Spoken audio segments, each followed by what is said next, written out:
আসসালামু আলাইকুম সুপ্রিয় শিক্ষার্থীবৃন্দ, আশা করছি আপনারা সকলে অনেক বেশি ভালো আছেন।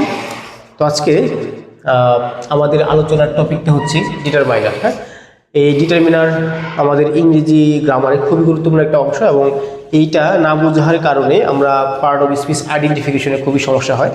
তো আমরা চাচ্ছি আজকে এই অংশটাকে একেবারে ভেঙে মেগে প্রত্যেকটা অংশ নিয়ে আলোচনা করার চেষ্টা করব, যাতে করে দিন শেষে আপনাদের এইটা নিয়ে আর কোনো ঝামেলা না থাকে। হ্যাঁ, দেখেন ডিটারমিনার মানে শুধুমাত্র একটা সিঙ্গেল ওয়ার্ড না, ডিটারমিনার মানে ওভারঅল প্রায় 6টা টার্মকে নির্দেশ করে এবং 6টা টার্ম অলরেডি আমরা স্মার্ট বোর্ডে লিখে রেখেছি। সেটা হলো এক নম্বর আর্টিকেল একটা ডিটারমিনার এবং ডেমনস্ট্রেটিভ অ্যাডজেক্টিভ একটা ডিটারমিনার। আমি এগুলো পরিচয় দেখে রাখি, রাইট? যেমন আর্টিকেল বলতে মূলত আসলে 3টা ওয়ার্ডকে বোঝানো হয়, এ, এন অথবা দি। এই 3টাকে আমরা মূলত আর্টিকেল বলে থাকি। এবং নাম্বার 2 বলেছি ডেমনস্ট্রেটিভ অ্যাডজেক্টিভ। ডেমনস্ট্রেটিভ অ্যাডজেক্টিভ বলতে কি বোঝে সেটা আমাদের একটু জানা দরকার। দেখেন এই ডেমনস্ট্রেটিভ অ্যাডজেক্টিভ বলতে মূলত 4টা ওয়ার্ডকে নির্দেশ করে। একটা হলো দিস, দ্যাট, আরেকটা হলো দিস, আরেকটা হচ্ছে আমাদের দোজ। এই 4টা ওয়ার্ডকে এক কথায় আমরা ডেমনস্ট্রেটিভ অ্যাডজেক্টিভ বলে থাকি। এখন প্রশ্ন হচ্ছে, এখানে তো 4টা word, right? This, that, this এবং দোজ, এরা আসলে এদের পরিচয় কি এবং এদের অর্থ কি হতে পারে? তো খেয়াল রাখবেন, আসলে এই দিস মানে হচ্ছে আমরা কাছের একটা বোঝাতে আসলে দিস শব্দটাকে ব্যবহার করি। কাছের একটা, এটা অর্থ আমরা দিস শব্দটাকে ব্যবহার করি। আবার এইটা দূরের একটা, হ্যাঁ, এটা হলো আমাদের দূরের একটা। আর এইটা হচ্ছে কাছের অনেকগুলো, কাছের অনেকগুলো, এইটা অর্থে আমরা ব্যবহার করে থাকি। আবার এই দোষ হচ্ছে দূরের অনেকগুলো, দূরের অনেকগুলো। অর্থাৎ এই 4টা ওয়ার্ডের ডিফারেন্স এইটাই যে এই দিস শব্দটা দ্বারা সহজ কথা, যেমন এই একটা আমাদের মার্কার ধরে নিলাম, এই মার্কারটা আমার কাছে, একেবারে কাছে, সো এটা হচ্ছে আমাদের দিস মার্কার। যখন এই মার্কারটাই আমার কাছ থেকে দূরে থাকবে তখন এইটাকে নির্দেশ করার জন্য আমরা বলবো দ্যাট মার্কার। আর অনেকগুলো মার্কার যখন একসাথে থাকবে আমার কাছে, আর সেইটাকে নির্দেশ করার জন্য আমরা দিস শব্দটাকে ব্যবহার করব। আবার যখন অনেকগুলো মার্কার একটু দূরে থাকবে এবং সেইটাকে নির্দেশ করার জন্য আমরা দোজ শব্দটাকে ব্যবহার করব, রাইট? সো এই 4টা ওয়ার্ডকে একসাথে আমরা বলেছি ডেমনস্ট্রেটিভ অ্যাডজেক্টিভ এবং ব্যবহারের দিক থেকে আমরা এই ব্যাপারগুলো মনে রাখবো। এবং নাম্বার 3 হচ্ছে ডিস্ট্রিবিউটিভ অ্যাডজেক্টিভ এবং এইটাও একটা ডিটারমাইনার হিসেবে কাজ করে। এবং তারা কারা, তাই না? এরা হচ্ছে আমাদের ইচ, এভরি, ইচ, এভরি, হ্যাঁ, আইদার অথবা নাইদার, আইদার অথবা নাইদার। এবং এই আইদার নাইদার শব্দটাকে আমরা 2টা ওয়েতে উচ্চারণ করতে পারি। একটা হচ্ছে অনেকে ইদার বলে থাকে অথবা নিদার বলে থাকে, no problem, it's not a problem. আসলে একটা আমেরিকান স্টাইল আর একটা হচ্ছে আমাদের ব্রিটিশ স্টাইল, সো ওইটা নিয়ে কোনো সমস্যা নেই। এই 4টা ওয়ার্ডকে মূলত আসলে ডিস্ট্রিবিউটিভ অ্যাডজেক্টিভ বলে থাকি। হ্যাঁ, আবার এই পজিটিভ অ্যাডজেক্টিভ হচ্ছে আমাদের সবাই আমরা জানি যে একটা প্রোনাউনের মূলত 3টা ফর্ম থাকে। এদের ভিতরে একটা পজিটিভ অ্যাডজেক্টিভ একটা ফর্ম আছে, হিস, তারপরে আমরা বলতে পারি হার, তারপর আমরা বলতে পারি দিয়ার, হ্যাঁ, তারপর আমরা বলতে পারি মাই, কেমন, আবার বলতে পারি আমরা আওয়ার। সব এই জিনিসগুলো হচ্ছে আমাদের পজিটিভ অ্যাডজেক্টিভ।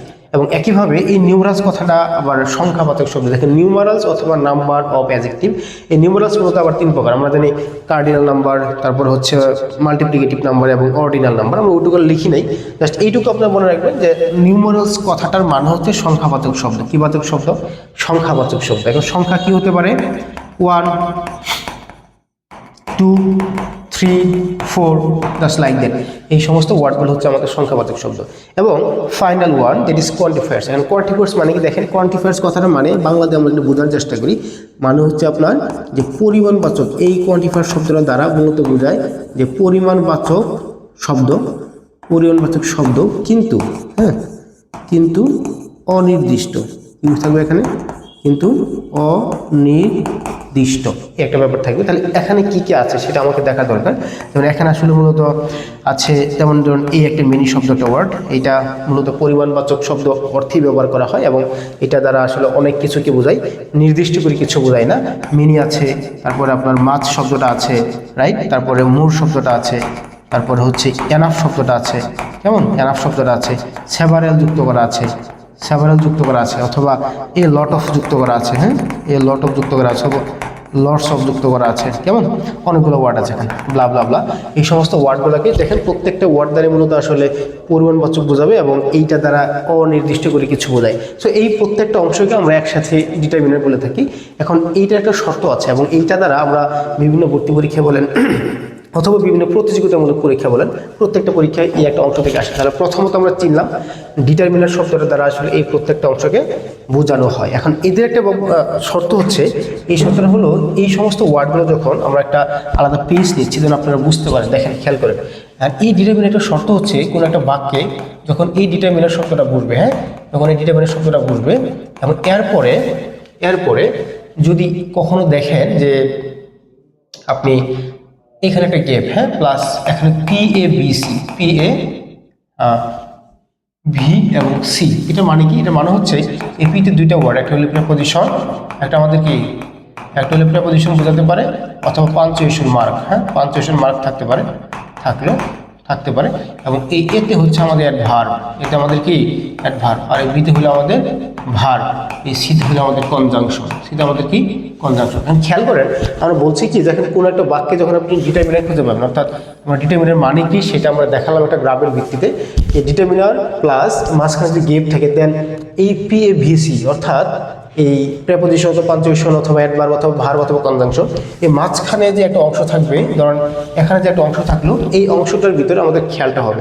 এখন এই মাঝখানে যদি একটা ওয়ার্ড থাকে, ধরুন একটা ওয়ার্ড আছে, হ্যাঁ, ধরুন একটা ওয়ার্ড আছে কি বলবো, যদি একটা ওয়ার্ড থাকে, সিঙ্গেল ওয়ার্ড থাকে, ধরুন একটা ওয়ার্ড যদি ওয়ান ওয়ার্ড থাকে, তাহলে সেটা নিশ্চিত হচ্ছে আমাদের ওয়ান ওয়ার্ড থাকলো এবং এই ওয়ার্ডটা হচ্ছে আমাদের একটা নাউন, কি বাচক শব্দ, নাউন বাচক। সহজ কথা বললাম যে ডিটারমিনার প্লাস এবং দেন লাস্টের PAVC আটকে যাবে এক কথায়। এই মাঝখানে যদি একটা ওয়ার্ড থাকে সেটা নাম হচ্ছে আমাদের নাউন। যদি দুইটা ওয়ার্ড থাকে, ধরুন আমরা এভাবে লিখলাম ডিটারমিনার প্লাস এখানে ওয়ান ওয়ার্ড একটা ওয়ার্ড, এভাবে লিখি আমরা মূলত। আসলে এখানে একটা ওয়ার্ড আছে প্লাস এখানে একটা ওয়ার্ড আছে, তখন প্লাস এখানে হলো আমাদের PAVC, তখন এইটার নাম হবে আমাদের মূলত নাউন এবং এইটার নাম হবে আমাদের মূলত অ্যাডজেক্টিভ। তাহলে শুধুমাত্র সিঙ্গেল ওয়ার্ড থাকলে সেটার নাম নাউন, যখন এই দুইটার মাঝখানে দুইটা ওয়ার্ড থাকবে তাই একটা নাম হবে আমাদের নাউন এবং দ্বিতীয়টার নাম হবে আমাদের অ্যাডজেক্টিভ। একইভাবে যখন এই ডিটারমিনার প্লাস এই একটা ওয়ার্ড থাকলো, প্লাস আরও একটা ওয়ার্ড থাকলো, মানে মূলত তিনটা ওয়ার্ড থাকলো, আরও একটা ওয়ার্ড থাকলো, দেন আমরা PAVC পাইলাম, এখানের মধ্যে আটকে যাবে। তাহলে এই মাঝখানে যে একটা ওয়ার্ড, দুইটা ওয়ার্ড, তিনটা ওয়ার্ড থাকলো, এই তিনটা ওয়ার্ডের একেবারে ডান দিকে যে ওয়ার্ডটা সেটা হলো আমাদের নাউন এবং তার ঠিক পূর্বেরটা সেটা হলো আমাদের অ্যাডজেক্টিভ এবং তার ঠিক পূর্বে সেটা হলো আমাদের একটা অ্যাডভার্ব, এটা হলো আমাদের কি একটা অ্যাডভার্ব। সো একেবারে ইজি, আবার বলছি, যে ডিটারমিনার প্লাস PAVC মাঝখানে একটা ওয়ার্ড থাকলে সেটা আমাদের নাউন হিসেবে আখ্যায়িত হবে, দুইটা ওয়ার্ড থাকলে একেবারে ডান দিকের ওয়ার্ডটা হবে নাউন, ঠিক তার পূর্বে ওয়ার্ডটা হবে অ্যাডজেক্টিভ, আর তিনটা ওয়ার্ড থাকলে নাউন, অ্যাডজেক্টিভ এবং অ্যাডভার্ব, রাইট? আমরা একটা উদাহরণ দেখার মাধ্যমে চেষ্টা করি, দেখেন খেয়াল করেন, একেবারে খেয়াল করেন। এই কথা বলি যে it is the go of the world, right?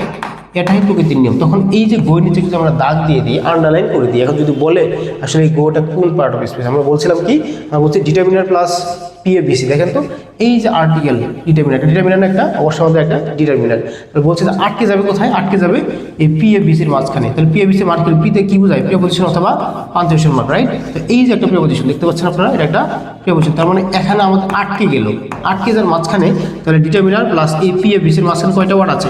একটা ওয়ার্ড আছে, তার মানে এই একটা ওয়ার্ড থাকার কারণে এইটার নাম হচ্ছে আমাদের নাউন। যদি দুইটা ওয়ার্ড তখন কি হবে? যেমন একটা খেয়াল করেন এইভাবে যে it is a nice pen, খেয়াল করেন এই লাস্টে তাহলে এইটা আমাদের ডিটারমিনার, আটকে যাবে কোথায়? এই যে আমাদের পাঞ্চুয়েশন, দেখতে পাচ্ছেন পাঞ্চুয়েশন, তাহলে মাঝখানে কয়টা ওয়ার্ড? এইটা একটা ওয়ার্ড, এইটা একটা ওয়ার্ড, তাহলে দুইটা ওয়ার্ড থাকলে কি হবে? একেবারে ডান দিকে একটা নাউন হবে এবং তার ঠিক পুরোটা কি হবে? অ্যাডজেক্টিভ হবে। আর তিনটা হলে কি হইতো? আমরা এই কথা বলতে পারতাম যে it is a very nice pen, এটা হচ্ছে খুবই সুন্দর একটা কলম। তার মানে এই যে হচ্ছে আমাদের ডিটারমিনার, রাইট, আর্টিকেল, এবং বাক্যের লাস্ট হচ্ছে পাঞ্চুয়েশন মার্ক। তাহলে এই দুইটার মাঝখানে কয়টা ওয়ার্ড আছে আমাদের? এই একটা ওয়ার্ড, দুইটা ওয়ার্ড, তিনটা ওয়ার্ড। আমরা বলছি একটা ওয়ার্ড, শুধুমাত্র একটা ওয়ার্ড থাকলে সেটা নাউন হবে, যেটা আমরা এখানে ব্যবহার করলাম। আর দুইটা ওয়ার্ড থাকলে একেবারে ঠিক লাস্টেরটা হবে নাউন, তার ঠিক পূর্বেরটা হবে অ্যাডজেক্টিভ। আর তিনটা ওয়ার্ড থাকলে ঠিক একেবারে ডান দিকেরটা নাউন, তার ঠিক পূর্বেরটা অ্যাডজেক্টিভ এবং তার ঠিক পূর্বেরটা হচ্ছে আমাদের অ্যাডভার্ব। এবং এইভাবেই আমরা বিভিন্ন বাক্যে পার্ট অফ স্পিচ আইডেন্টিফাই করতে পারে। এবং আশা করি এই একটা অংশ থেকে আপনারা বিভিন্ন ভর্তি পরীক্ষায় অ্যাভেলেবল প্রশ্ন পাবেন। এবং এটা আগেও আসতো, এখনো আসে, ভবিষ্যতেও আসবে। প্রত্যেকটা পরীক্ষায় এমন কোনো পরীক্ষা নেই যে আমাদের identification of part of speech থেকে প্রশ্ন এসে যায়। আশা করি ব্যাপারটা ফুল বুঝতে পেরেছেন। এটা আমাদের শর্টকাট ভিডিও ছিল, অন্য একটা ভিডিওতে আমরা আরও বিস্তারিত আলোচনা করার চেষ্টা করবো। আশা করি সেখানেও বুঝতে পারবেন, এবং যদি কোনো কনফিউশন থাকে সেটা আমাদের জানাতে পারবেন। Thank you so much.